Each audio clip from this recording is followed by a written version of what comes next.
Okay, so very excited. Here's another episode of Shameless Stories, where we talk about stories that have maybe held us back, that may have in the past been filled with shame, but now we have moved through these stories and we are shameless. I'm really excited to have Ceryn Rowntree join me today. We've journeyed together for a few years now, on and off.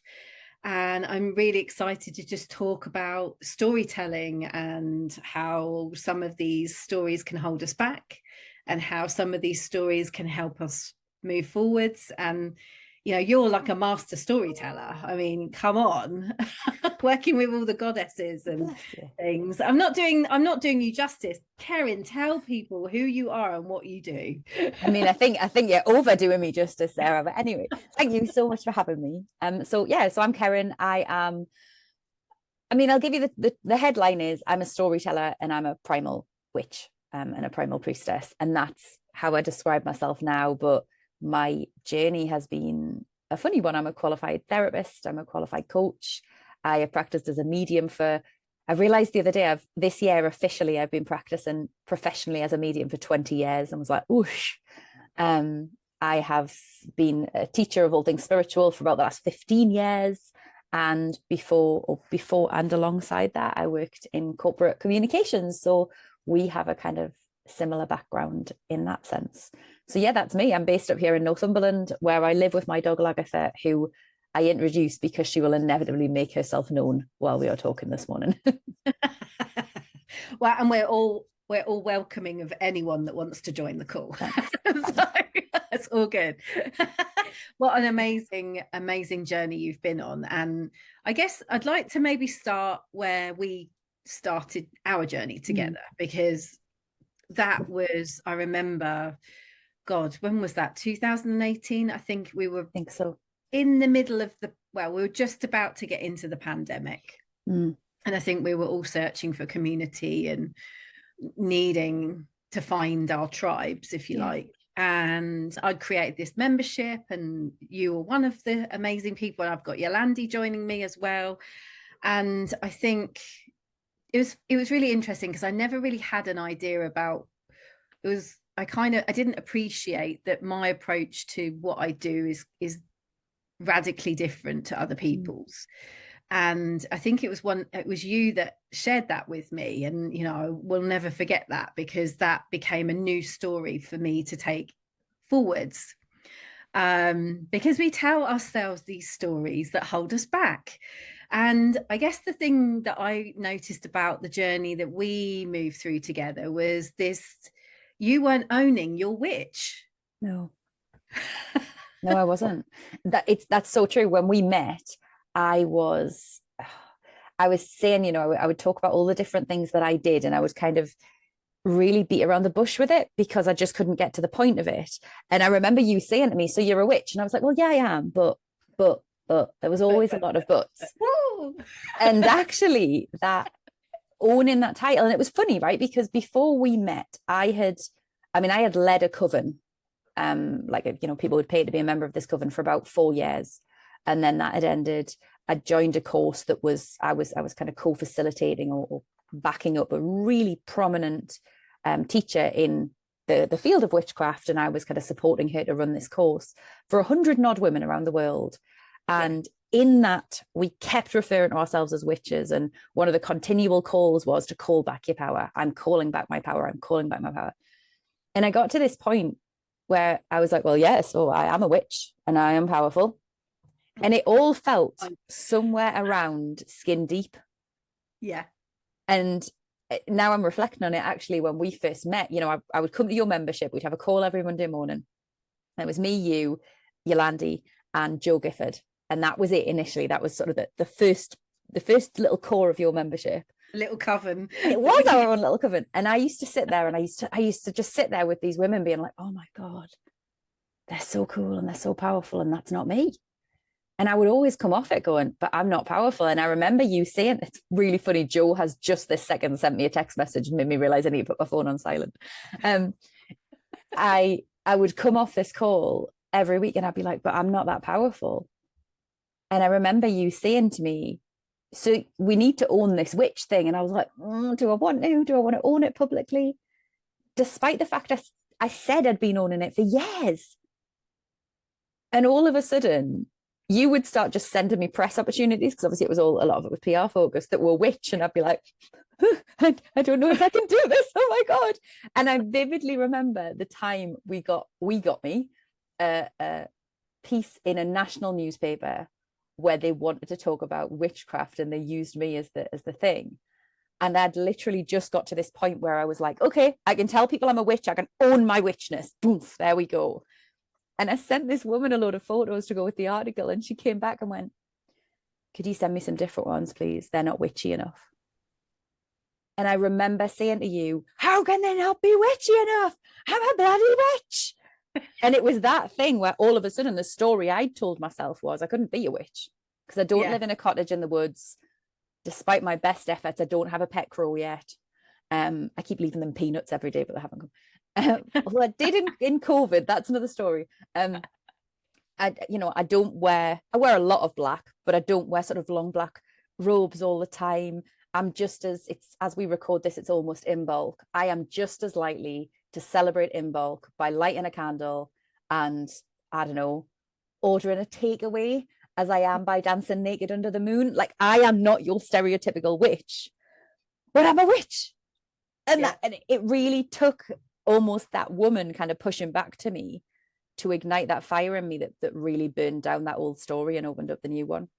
I think. I mean, the stereotype of witch is, well, you just have to look. Disney has fed us the stereotype of the gnarly old woman with the black cloak who is out to get everybody, or is just, and if you peel back the layers of those stories, it's like, it's probably a pissed off woman who is, feels wronged by the world. Yeah. It's like... Absolutely. It's so, and I think, and that's why, you alluded before to me telling stories. And one of the ways I do that is I run these rekindling her story sessions where I go through a story that we have been told and actually sort of unpick it a little bit and say, what does this mean from the perspective of a modern feminist lens, from a magical feminist lens, from a witchcraft lens? What does it actually mean? And I think there are so many of those women throughout history and mythology that fit the bill of, the gnarled old witch. And when we look at their stories, they're nothing of the sort. They just happened to piss off the patriarchy, or somebody somewhere was more than a little bit threatened by them. Yeah. And so they cast them as villain, or they cast them as this ridiculous stereotype. And we've all bought into that for so long, for ourselves and for these women in the stories. Yeah. I mean, as you're talking, I'm feeling the myth of Medusa. And, that's one of my favorites, one of my girls' favorites, actually. Love, but we've flipped the narrative and said, well, why did the god curse her with the snakes on her head? Well, because, it was, they turned two women against each other, and it was always a guy that did it. And then girls are like, that's so unfair. And it's like, exactly. Yeah.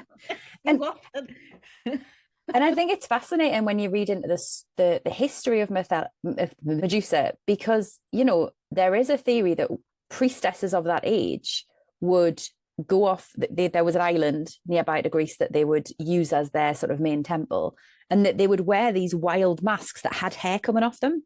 Yeah. And they had hair coming off them in like wild sort of spurts, because they wanted their faces to look like yoni's. That was the whole point. So actually, the hair probably looked a little bit snake-like.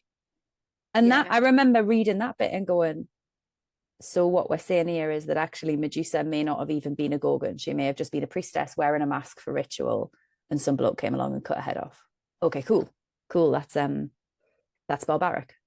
There's so many different little intricacies of this that you can look at and just go, well, none of these are the story we've been told about her being a monster. Yeah. I mean, it's that Chinese whispers thing as well over time. And I remember it was really interesting. Now we were talking about the stories of old. I remember going to visit Sherwood Forest with some of our soul sisters, and really connecting with the Maid Marian story and the Merry Men, and then that whole, oh, but it's connected to Mary Magdalene and Jesus, and oh my God, and it, like the whole, I remember having this, like sending you a podcast on the way back going, Ceryn, oh my God, fascinating. Been there all along. All along. It's absolutely fascinating. It totally fascinates me. Exactly. And we've just almost forgotten about them or relegated them to being either love interests or villains, or, and actually why is that? Well, it's because for many years there was first of all, women weren't allowed to learn to read and write. They certainly didn't have the resources to publish. And secondly, because there was a very concerted campaign of erasure for women's stories and women's myth. And so it's all just been forgotten and cast aside. And I think one of the greatest things we can all do now is tell stories that are shamelessly feminine, are shamelessly powerful, are shamelessly, and not just feminine, right, are also shamelessly powerful in terms of the stories about men that we're telling, the stories about everybody that we're telling. Because again, we have this, I remember a few years ago I went to see Caitlin Moran, the feminist writer, live, and she said this thing about how her whole tour was about men at that point in time, and people kept asking her when she was writing these books about women, but what about the men? And so she wrote a book about it. And she said when she interviewed all these different boys and men for her work, she found that by and large boys are brought up on stories of like superheroes.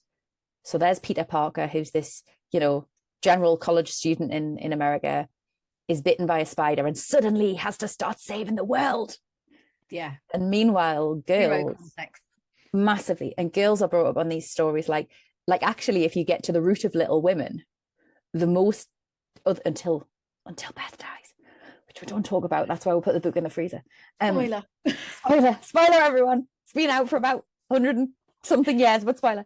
The most terrifying thing that happens until then is someone loses a glove. Oh my God, like this is the drama that we're talking about. And she was like, how can girls think that their lives are ever going to be big stakes, but equally how can boys think that their lives are can ever be simple? They think they always have to be world leading. And I mean, don't get me wrong, we're not, that is without even bringing in the fact that there are categorically no stories out there for non-binary children or trans children at all. So there's a whole totally other podcast that is, isn't it? Completely. We have this concerted effort of erasure and of kind of forcing us into these ridiculous stereotypes whereby none of us can ever live a full life. Yeah. That sounded bleak. Sorry. Well, no, it's stepping into who you truly are, I think, is like the conditioning, the stories, and going back to the original point we made around you owning your witch. Like there will have been, whether it's ancestral, whether it's our society, there would have been something that was holding you back from saying that you're a witch. And I remember, I've shared this before, but I was in a newspaper telling people that I was, I had a secret, and I spoke to angels and I spoke to fairies, and I, potted about with crystals and went to sacred sites. And when I came out, because it is a form of coming out, right? Because it's not societal norm. When I came out, I was expecting to be stoned at the school gate. There was this real feeling of like, oh my God, people are going to shun me because I'm emitting something that is a bit different. And what actually happened was all the women were like behind, oh, can you do my cards? Yeah. I talk to angels too, and I do this as well. And it's kind of, we're not alone in this. And that I've just recorded another podcast, and it's always about we're not alone. We are actually united in these. We all feel there's always different versions of these stories that are playing out, but we're not alone in it. And I'm loving the fact that we're able to unravel some of the stories that we were told and conditioned to believe, like you said, like Caitlin said, boys have the hero complex and girls are the victim, effectively. That's what we're, the damsel in distress. But what I'm loving is, you know, I've got 2 girls and we're now at cinema age, and there's some amazing films that are out right now where the women are strong and in control, and it doesn't matter, you know, who you are and how you show up and who you have relationship with. It's about being determined. Like there's Moana 2 is just so powerful. I watched that, and like Frozen 2, and it's like I'm loving the fact that this is what my girls are growing up with, not Cinderella, not Sleeping Beauty where the prince comes and saves her. It's I'm so glad the narrative is flipping in this lifetime. Yeah. And I wonder if we'll ever get to it, because we know, you know, if we look at Sleeping Beauty, Cinderella, all of those stories, we actually know that underneath them are tales that we're a lot more feminist than they sound. We're a lot more balanced than they sound. Excuse me. And I wonder if we'll ever get to a point where those versions of the tales, the originals before the Brothers Grimm got their hands on them, can ever sort of come back to the fore. You know, the symbolism behind them can come back to the fore, because I don't believe there's such a thing as a disempowering story in our real deep mythology. But I do believe that for the last however many centuries, we've worked hard to twist the narratives to become disempowering. Well, and also we're only being told one side. And I think that's the other thing, like with Wicked coming out and having the 2 different narratives around Glinda and Elphaba. It's really interesting. Like I read a post recently, like we all want to be Elphaba, but actually we're Glinda. Yeah. And there's almost a little bit of shame, like, oh, I don't know if I want to be Glinda. Why can't I be more Elphaba? And it's like, but unfortunately, that's the way society has shaped us. That's, you know, we're having to unravel a hell of a lot of conditioning. But also the other thing that is coming up, and I've lost my total train of thought now, is not just the Wicked narrative, but also the fact that there's just so much more talking about female topics. Yeah. You know, menopause, and again, like the previous podcast, she just said her shameless story is, I just don't want to be told, I don't want to be seen as talking about menopause all the time. I was like, well, you're a menopause teacher, of course you're going to talk about menopause all the time. Yeah. And like every second person on the planet is going to experience it. Yeah. So, I think there's it.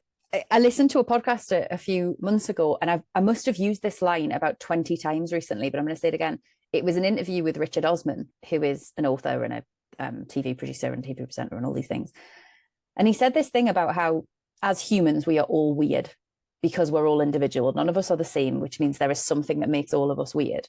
But the problem comes not with the thing that you think makes you weird. That doesn't. That's actually the thing people love about you, and it's where your power is. The thing that makes you weird is what you do trying to cover that up. And I think about all of the times in my life that I have, you know, as somebody who has talked to spirits since she was teeny tiny. I'm sorry, I'm changing the subject entirely with this. No, but this is important. It follows on. As somebody who's talked to spirits since she was teeny tiny, it really is only very recently that I've stopped trying to explain around things. So instead of just going, spirit have told me this and that means this, for years I've just been like, well, if no one else has said that except for spirit, I can't really say it out loud. So I've literally gone and spent hours and days and weeks researching topics, and then only spoken about the things that felt acceptable, rather than just going, yeah, spirit have told me this and I'm a medium and that's what I do. You know, I am somebody who, as I say, comes from the northeast of England, and we have for decades at least been massively shamed for our voices and our accents. People who, it's only in the last maybe 20 years that people who talk like me are on national television. And even then they're often subtitled because nobody can understand what they're saying. You know, I've had so many people through my life go, well, people won't understand you if you do X, Y, and Z. People won't understand you, you know. And so I used to try and talk very posh and try and learn how to talk. And it, like, if you're, I can swear, can't I? Like, fuck that. Actually, I cannot tell you the amount of people over the last couple of years since I've just gone, actually, this is how I talk. I'm not going to go really broad, Geordie, but this is how I talk, that have been like, good Lord, we're getting all sorts of, that have been like phone calls and everything. This is hilarious. The alarms, it's hilarious. That have gone, oh, I love your voice. I could listen to your voice all day.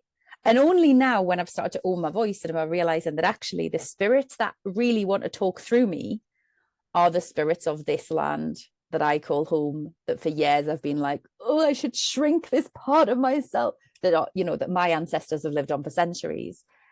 And I wonder, I think it takes me back to that Richard Osman quote, and it sort of takes me back to what you're saying about your last interview, that all of this brings us back to the thing that we are most ashamed of, the thing that we most think is weird about ourselves, inevitably is the thing that we're meant to share with the world.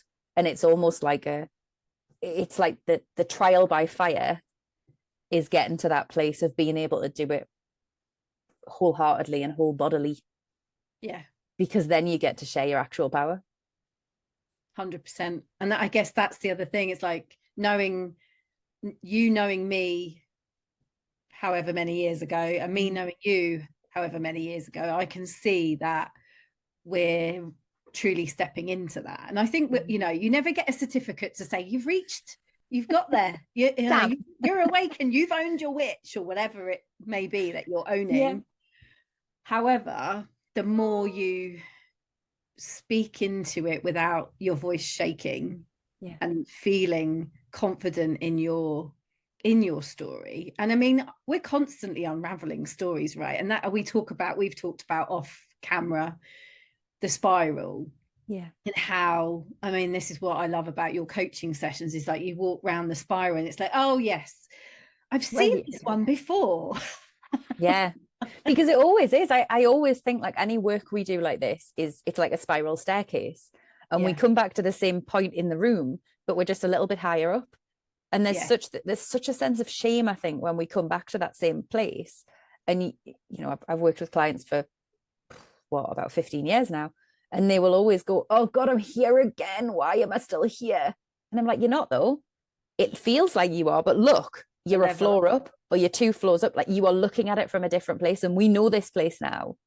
We know it intimately, so we can work with it. And I think you're totally right. Like, we're never going to get, nobody's going to ever give us a medal, and we're never going to get there. We could keep doing this. God, if we lived 500 years, we could probably still keep learning and unraveling and unpicking for 500 years. It's probably a good job we don't, because we all need a rest at some point. But that doesn't mean to say that we have not got somewhere amazing. It does, you know, we still get to own that and be able to say, yeah, kind of look where I am, look who I am, for ourselves. And I think we see it reflected in us in the world. And we see it reflected in us and the people who love us, who will see, go on, you're owning your power, well done you. Yeah, I love that. I absolutely love that. And it's just knowing that, again, the stories that we're sharing, there will be someone that's 2 flights of stairs down in that spiral. I can own my witch. Oh, it's okay, she's given me permission, she's doing it, therefore I can do it. Yeah. And I'm loving that there's so many different people around us in our cycle, in our circles, that are at different levels, who are giving different wisdoms, different insights, different knowledge. And, you know, at the end of the day, there's no shortcut. We know that. No, damn it. We can try.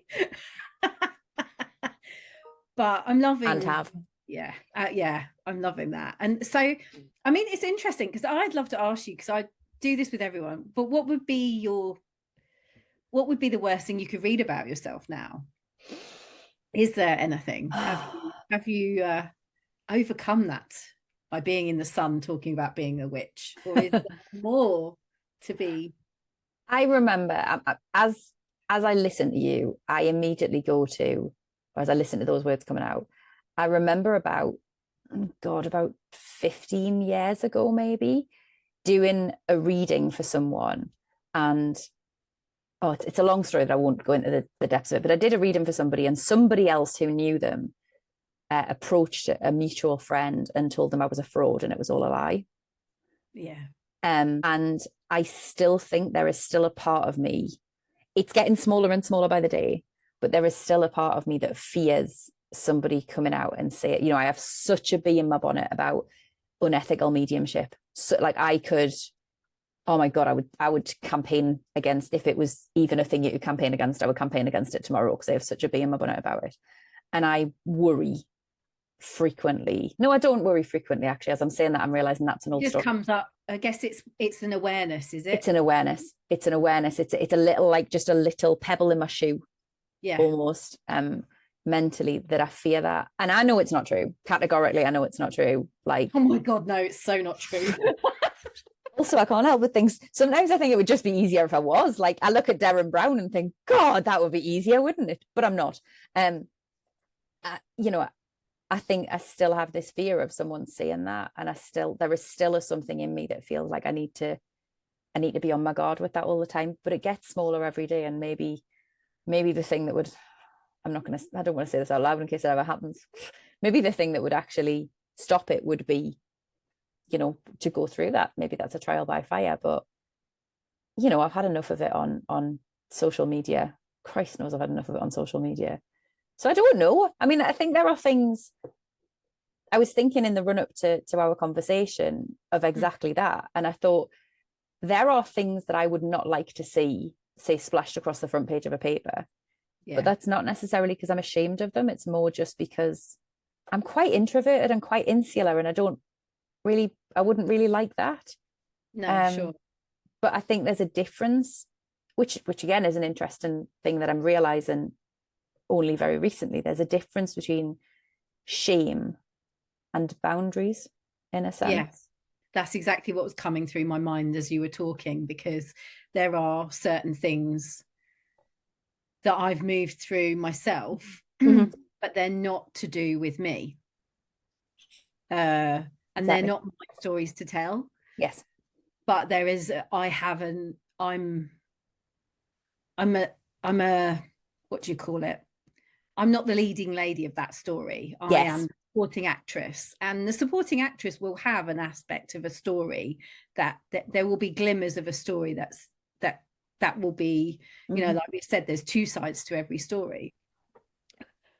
But there's a story at the moment that's playing out, and I've touched on it really very gently, and it's not my story. It's like, anyway. But the boundary piece is like, I remember working with someone who categorically didn't want to talk about the fact that she had kids. And, you know, that didn't hold her back from sharing her story. She just didn't want it to be front and center of that story.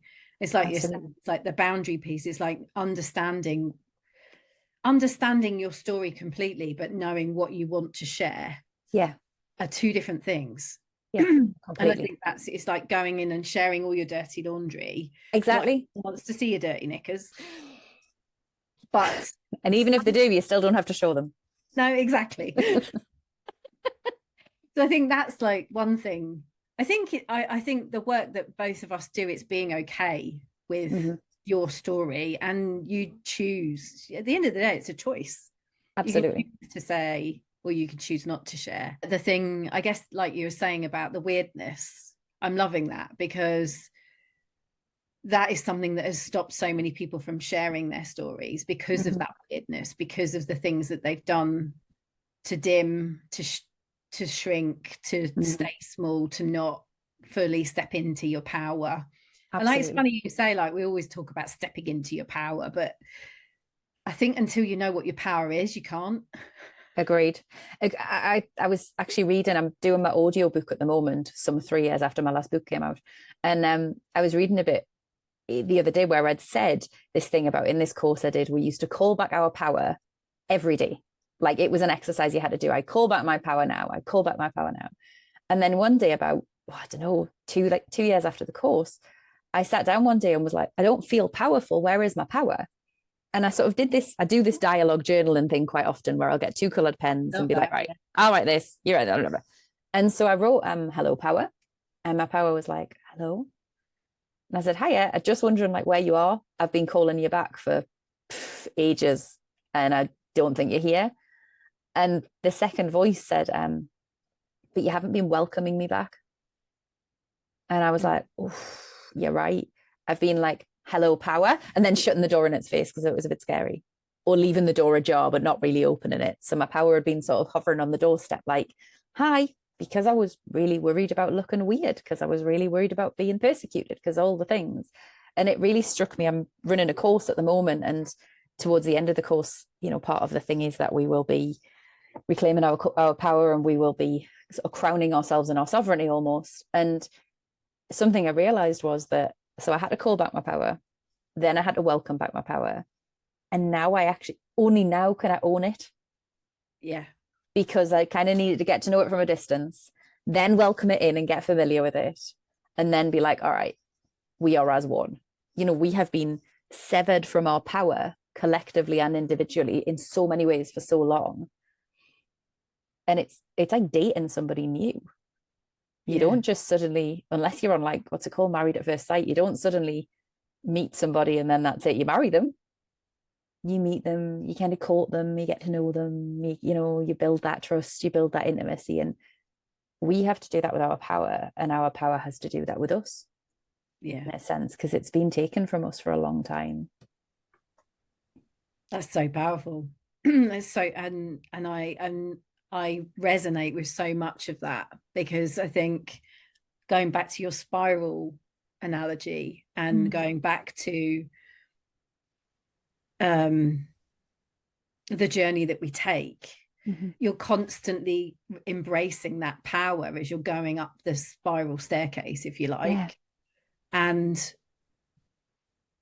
it's like I mean, it's another analogy, peeling the onion, getting rid of all the societal constructs that we've believed to be true to meet our power finally. And I mean, I do think we do get there, but I do too.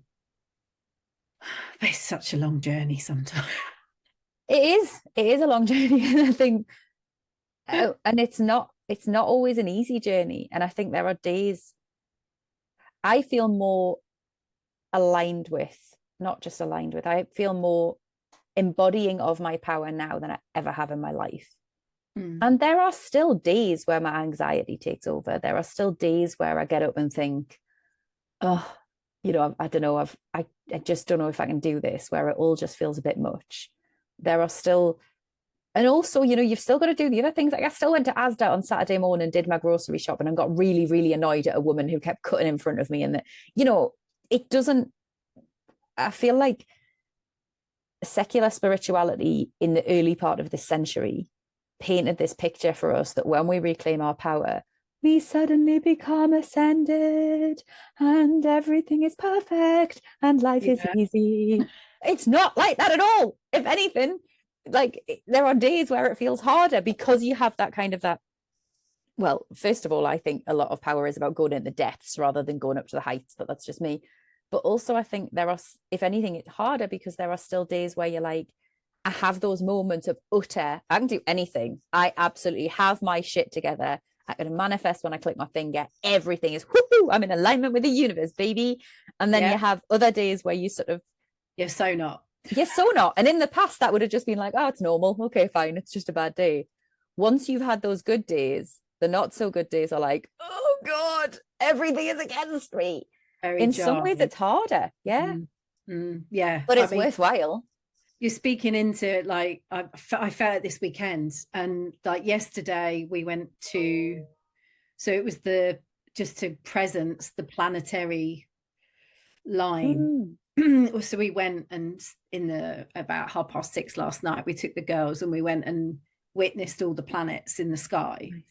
And I was like, oh, this is why my daughter and I are on different frequencies. And like when we're both scritchy at each other because we're not understanding. We just like, we're in the same room, we're speaking the same language, because she, you know, English, but the frequency, we're just not meeting. It's like, I can feel it, I can see it, and I can witness it. And she's triggering me, I'm triggering her. And it's like, wow, we're so out of alignment right now. And then yesterday she said, I'm sorry about, you know, I'm apologizing, she's apologizing. But it was really interesting how seeing that frequency shifting in our stories. Yes. Like I was like, she's my best friend, like she's my little girl, like she's 9, she's lovely. you know, she was, you know, I always been a mummy's girl, and then all of a sudden she's like, no, mum. Yeah. Like, so that story's shifting, and I'm having to adjust my mental frequency and my relationship with her. She's now finding her way, and it's really interesting that, like, that's what we're constantly battling with as humans, around, you know, not just, like you say, going into spiritual ascension and wandering around in a white robe. It's dealing with other people's energy and other people's shifts. Of course, if you go and sit in a monastery and not speak to anyone for 20 years, of course you're going to be the most enlightened person in the planet, because you're not dealing with everybody else's shit. But would you though? I see. I sort of disagree with that, because I don't think you would. I don't think you would either. If you can hold on to some semblance of your power when you have a preteen being niggly at you, when you have you know, my dad has all sorts of health problems, when you are trying to contend with a parent with health problems, when you are getting cut up in traffic on the motorway at rush hour, all of these different things. If you can, people in Asda, precisely. Anyway, if you, I was going to tell a story, I'm not going to. If you can stay in a semblance of feeling empowered, really empowered, and feel aligned with your power, and like you are, you know, I talk all the time about, we're plugged into Gaia, we're plugged into Source, we're plugged into the cosmos. If you can keep feeling that and maintain that while you are in any one of those situations or anything else, that's the work of being human.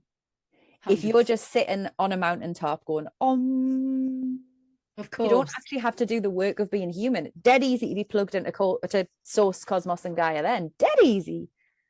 It's harder when you're actually in the world. And I think, you know, but we don't change the world from sitting on mountaintops. No. We change the world from being able to walk around Asda and probably not swear at people, but we change the world from being able to walk around. I don't swear at people in Asda. It's the one thing I loved about COVID, was wearing a mask in Asda, just so I could like and nobody knew it was me. Yeah. But you know, if we can give in your daughter that grace, you know, being able to, yesterday my dad wasn't very well yesterday, and being able to remind him and give him a memory of his empowerment in that moment. These are the things that, this is where we change the world, in those tiny little interactions and those big interactions. And we don't do that from sitting on our own in a mountaintop, as lovely as that would seem at times. We help unravel the stories before they take shape. 100%. That's like a huge part of the work that we're doing, I think. And I don't know about you, but one thing that I found when working with women, there are traumas with little t's and big t's that have happened in childhood that we're unraveling as adults. But I'm also feeling that call to do the work with children, to try and build that self-worth, build that narrative that they can be whoever they want to be, you know. And I'm listening to Mel Robbins at the moment, the Let Them theory. I love that too, like trying to instill good, positive kind of mindset pieces, positive stories, empowering stories. Like going back to the Disney references and the films that are coming out, I'm loving the fact that we're living in the time where there is this duality of the old stuff that we were consuming and newer stuff, and it's like them having to navigate the old constructs that are collapsing and changing and evolving, but also creating new constructs. And it's just such a powerful place to be right now. I think it's so cool, and it's been a ride, right? You know, COVID. Like, I think that, and it still will be. Yeah, I think, you know, there's this sense that all of a sudden, for years and years, I've heard the teachers who came before me talking about this new earth that we're building towards, and they almost pitched it as though, like, one day we go to bed and we'd all wake up and things would be new. Ta-da! And that's not the way it works. Like, no, we're doing the work through it. You know, exactly. Like, look at the tarot deck. The major arcana in the tarot deck was never meant to be a straight line. It's circular. We move through, and we have to get through that tower moment to get through to everything that comes afterwards. You know, this is where, in a sense, this is where we are. Our world is in its collective tower moment. And we can sit there and be frightened about it, and we can sit there and feel that we failed, and we can sit there and keep instilling those fear-based old narratives in our kids and in all of the people around us, or we can choose to, you know, with discernment. I'm not suggesting we don't tell them all of the scary stuff. Of course, there's an element of having to tell them, but we can choose to start empowering them so that when they get to the fool part of their journey, they're doing so with a bag full of really empowering tips and tricks and narratives, and with a story that actually leads them to the best possible place for them. 100%. I think, you know, the power that the work that you do in the storytelling with the women that have are moving through their trauma is then, I think the issue, I mean, we worked together on the Wake Up Mother book, and the thing that I found absolutely fascinating is 2 years on from writing that book, I truly understand what that means now. Yes. Yeah. And like that emotional maturity of stepping into the mother. Yeah. And understanding that when we're an emotional, mature mother, we can hold our children. But what we're finding is societal constructs, unfortunately, a lot of us are growing up alongside our children. So there's going to be mistakes, there's going to be traumas. It's not going to be ideal. So maybe in 2 years, 2 generations time, we'll be in that golden age. Maybe. But who knows, right? So I just think it's just such a cool time to be alive and being in this space of unraveling the old stories and creating new ones. And I'm loving that you're doing that too. It's just amazing. I mean, I love chatting with you. I could do, like I say, every time I bring someone into my podcast, I'm like, we could talk for hours. Yeah, absolutely. Is there anything that you want to leave for the listeners? Anything you want to get across? Like you talked about mediumship and the fact that there can be dodgy ones out there. Like, is there any guidance that you could give people to, you know, to understand what a real deal intuitive looks like, you know? I mean, I think there's a couple of things. One is trusting your gut. Always trust your gut. And if something doesn't feel right, don't go with it. The other is, you know, one of the big ones, and I always think people must think, what's she talking about? Because I sell readings and I'm about to say, you know, something quite counterintuitive to that, but counterintuitive even, but you can do it for yourself.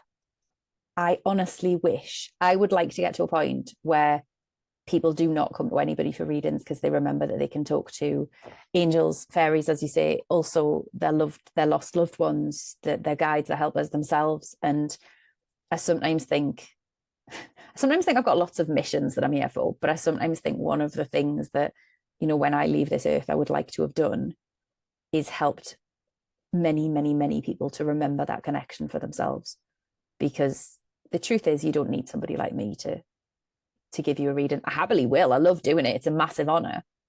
But you don't need somebody like me to let you know that your grandma's still there and loves you, or that your spirit guides have got a plan for you, or whatever guidance it is that they're leading you towards, or whatever. You know, part of being a witch, here's where I join that little bit back up, is in recognizing that we all have that power. We all have that connection. We are all both human and divine. We are all citizens of earth and spirit. And remembering that for ourselves, I think. Yeah, that's just amazing. And I think that, just to reflect back to you, if you weren't talking about what you do and how you approach it, then people wouldn't find the confidence to do it for themselves. And I think that's important. And I see the difference between, I mean, I was scammed many years ago by a medium, and I've had readings from yourself and real deal mediums, because ultimately what I've found is they're not telling me anything I don't already know. No. But sometimes it's just lovely to have someone to reaffirm that you're on the right track, or absolutely what you thought was true is true, or, you know, you don't get told that you're going to meet a tall dark stranger anymore. No. That's just bollocks. That's, which is a shame, really. That's old.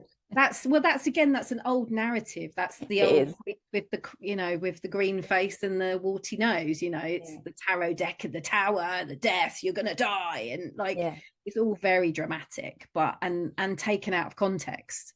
But I love the fact that there's people like you who aren't wearing your little aren't looking too witchy for the sun. I mean, my goddaughter would tell you I do. I'll rock up to pick her up from school and she'll go, "Oh, you're wearing black again, Auntie Ceryn. What a surprise." So, you know, my goddaughter would tell you that I dress exactly like a witch. However, I don't. Oh my God, it's been so cool chatting to you today. Thank you so much for coming on and sharing your shameless story with me. Thank you. Guys, I'd love to hear your comments, and you can catch Ceryn's work in the show notes. So please do get in touch with us if you have any questions. But thanks again for listening.